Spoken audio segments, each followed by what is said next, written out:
So hello friends, welcome to my new video. In this video, we will learn about rectilinear motion, which is taught under the motion in 1D, which is also known as straight line motion, rectilinear motion, motion in one dimension. ये इसके सारे alternative names हैं.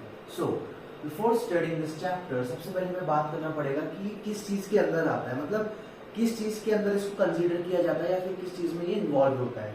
तो सबसे पहले there is a branch which is called as mechanics. There is a branch called mechanics. Mechanics क्या होता है? So it's the branch of physics. ये physics की branch है which studies the motion and causes of motion. मतलब ये physics की वो branch है जो कि मोशन की कॉज और उसके इफेक्ट्स को स्टडी करती है. मतलब मोशन जो है, हमारा जो मोशन है, कोई भी चीज चल रही है फिर रेस्ट में है, तो वो क्यों है रेस्ट में और उसका क्या कारण हो सकता है, मतलब वो क्या क्या कर सकती है. लाइक कोई चीज मोशन में तो वो और क्या चीज ऑकर करवा सकती है या डेवलप कर सकती है, तो उसके बारे में उसके बारे में हम इसमें स्टडी करते हैं. It is the branch of physics dealing with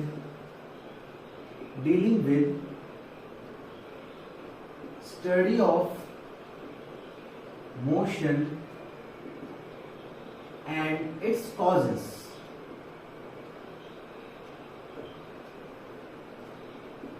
In which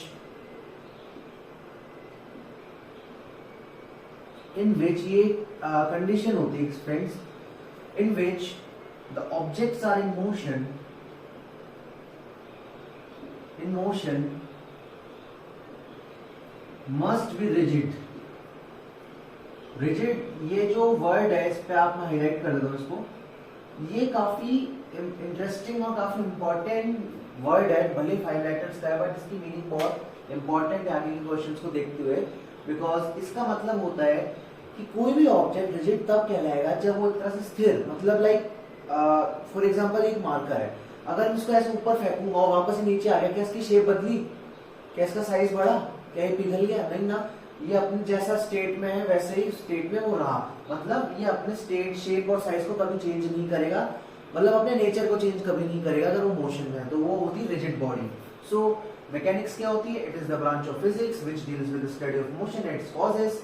और इसमें कंडीशन होती है in which the objects are in motion. ये पक्का एक रिजिड ऑब्जेक्ट होना चाहिए, वरना जो हमारी मैकेनिक्स है वो इस पर अप्लाई नहीं हो सकती. बिकॉज अगर ये मान कर अगर मैं इसको हाई स्पीड पर रन कर मतलब लाइक इसको एक्सीलरेट करूँ और अगर ये मुड़ गया, टूट गया, फिर इसकी शेप बैंड हो गया, तो फिर हम इसको स्टडी नहीं कर पाएंगे. ओके, सो हमने पढ़ लिया कि मैकेनिक्स क्या होती है. अब मैकेनिक्स में भी 2 पार्ट होते हैं फ्रेंड्स. मैकेनिक्स के 2 पार्ट होते हैं. एक होता है स्टैटिक्स और एक होता है डायनेमिक्स. जिसमें हम स्टैटिक्स को बिल्कुल बहुत नेग्लिजिबल पढ़ते हैं, लाइक इसके थियोरेटिकल क्वेश्चंस आ सकते हैं. बाकी जो हमारे न्यूमेरिकल वैल्यूज और जो हमारे न्यूमेरिकल्स होते हैं वो हमारे डायनेमिक्स पे बनते हैं. So what is statics? Statics, इसके नाम में स्टैटिक आ रहा है, मतलब like study of objects which are at rest. जो ऑब्जेक्ट हमारे रेस्ट पे होते हैं उनकी स्टडी को हम बोलते हैं स्टैटिक्स, और ये हमारे मैकेनिक्स का एक पार्ट है. So simple definitions. डायनेमिक्स क्या होता है? So dynamics it is the study of objects in motion. ठीक है. It is a study of objects in motion. तो ये इनकी होगी बेसिक डेफिनेशन, छोटी मोटी. ठीक है. अब हम बात करते हैं इसके आगे की कि मोशन और रेस्ट क्या होता है. सो ओके,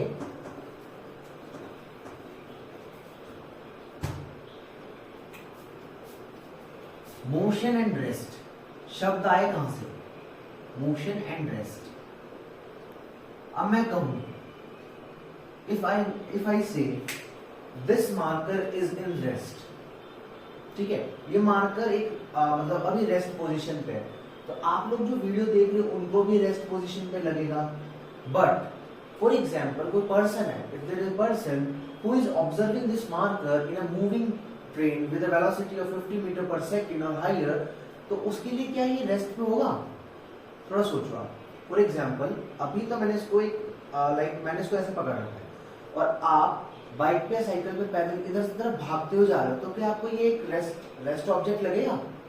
नेवर, बिकॉज जो हमारा मोशन और रेस्ट है ये combined property of an object होता है। मतलब मोशन और rest are combined property of an object. Property of an object कैसे प्रूव करते हैं? देखो, in which object and observer are there, observer are must. So अब देखो, अब मैं कह दूं कि हाँ मैं अभी रेस्ट पे हूं, अगर मैंने कह दिया मैं रेस्ट पे हूं, मेरे लेग्स मूव नहीं कर रहे, मैं एक जगह स्थिर हूं, ओके।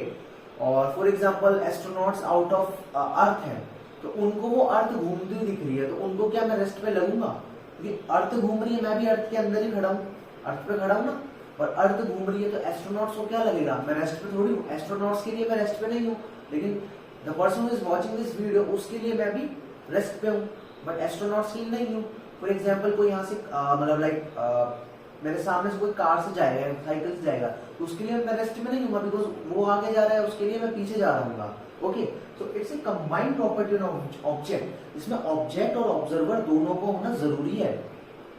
अगर सिर्फ ऑब्जेक्ट या ऑब्जर्वर नहीं है तो रेस्ट और मोशन का तो कोई अर्थ ही नहीं बनता, there is no sense of this. So it's a combined property of object जिसमें ऑब्जेक्ट और ऑब्जर्वर दोनों रिक्वायर्ड है 100%। ओके, हाँ एक कंडीशन और, there is nothing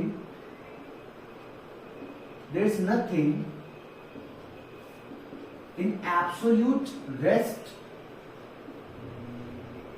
or in motion। मतलब इस पूरे यूनिवर्स में ऐसी कोई भी चीज नहीं है, there is nobody, nothing which is in absolute rest or motion। हर चीज मतलब it is relative property, motion और रेस्ट एक रिलेटिव प्रॉपर्टी है। मतलब किसी के लिए वो चीज रेस्ट में हो सकती है, किसी चीज के लिए मोशन में हो सकती है। फॉर एग्जांपल इसको हम रिलेट करते हैं, फॉर एग्जांपल किसी बच्चे के लिए 100 में से 90 प्लस जो स्कोर है वो काफी गुड होता है, लेकिन कुछ बच्चे ऐसे होते हैं जो 98 लाके भी खुश नहीं होते, लाइक 2 मार्क्स कहाँ कटते हैं मेरे। और कुछ बच्चे ऐसे होते हैं जो 30-40 लाके मतलब पूरी पार्टी वार्टी कर देते हैं, तो वो उनकी रिलेटिव प्रॉपर्टी हुई। एक बंदा तो 30-40 में खुश हो रहा है और एक बंदा कह रहा है 98 भी कम लग रहे हैं उसको। सो यहाँ पे ये मार्कर रेस्ट पे है, ये मेरे लिए रेस्ट पे हो सकता है, but the person who is out of the space और इन आईएसएस उसके लिए ये रिवॉल्विंग ही होगा, बिकॉज अर्थ घूम रही है तो मार्कर भी घूम रहा है ऑब्वियसली। सो मोशन और रेस्ट हो चुका है, आगे बात करते हैं।